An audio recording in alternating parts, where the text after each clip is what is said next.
Ситуация в Абхазии была обострена. Зиадистское движение шло несколько лет. Грузины составляли 46% населения Абхазии, в то время как абхазов было чуть больше 17%. Силы были несоизмеримы. Грузинские власти пытались ликвидировать Абхазию как политическую форму государственности и сделать культурную автономию. И в этих тяжелых условиях борьбы создавался Верховный Совет Абхазии. Тогда нам помогло единство нашего народа, вспоминает депутат Верховного Совета первого созыва Олег Домения. Наша задача состояла говорить об интересах, о том, как думает народ. Это для нас был, как вам сказать, стандартом, стереотипом нашего политического мышления. Выражать интересы народа, думать, как думает народ.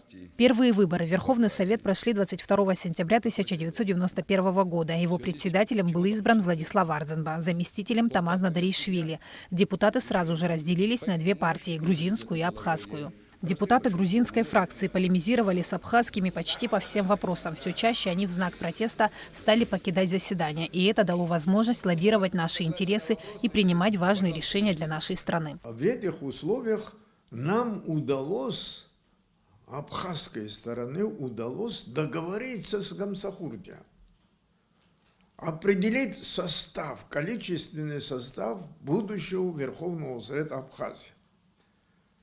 Значит, 65 человек, из них 28 для абхазов, 26 грузин, и для остальных 11 остававшихся мест для остальных представителей этнических общин, которые тогда населяли Абхазию. Согласившись на участие такого количества абхазов в Верховном Совете, Грузия решила, что это будет компромиссом. Советской Грузии уже не было. К власти пришел Гамсахурдия. Тогда грузины вернулись к Конституции 1921 года, в которой государственность Абхазии не была предусмотрена. А поскольку по Конституции 1925 года не требовалось квалифицированного большинства при решении вопросов о названии и символике республики, они, наконец, были утверждены. Конечно, депутаты рисковали, но без этого принятия судьбоносных для Абхазии решений было невозможно, считает Олег Домения. То, что Владислав Григорьевич тогда себе позволил, я думаю, что не так уж много найдется людей, которые могли бы так смело пойти на такой риск. Но в тех условиях без риска никакие проблемы мы не могли решать. Мы рисковали.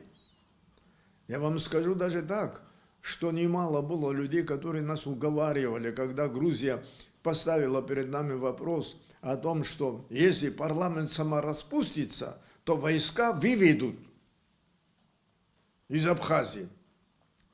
Но мы не верили, если мы распустимся, разойдемся, что они войска выведут. У нас не было выбора, кроме вооруженного сопротивления грузинской агрессии. Прошло 30 лет со дня выборов в Верховный Совет Абхазии. Депутатскому корпусу, который впоследствии стали называть «золотым парламентом», приходилось принимать важные документы, ставшие судьбоносными для Абхазии. А этот документ сегодня уже забыт. А там написано следующее. И Грузия, и Абхазия имеют право создать общее государство. В то же время каждая из них имеет право создать свое собственное государство. Это единственный международный правовой документ, который гласит о том, что Абхазия имеет право свое государство. Когда вот такой документ был принят, это была серьезной политической поддержки со стороны международного сообщества. Благодаря результатам выборов в Верховный Совет Абхазии и принятым депутатами решениям был заложен фундамент абхазской государственности. Сима Аргун, Алексей Агухава, Абхазское телевидение.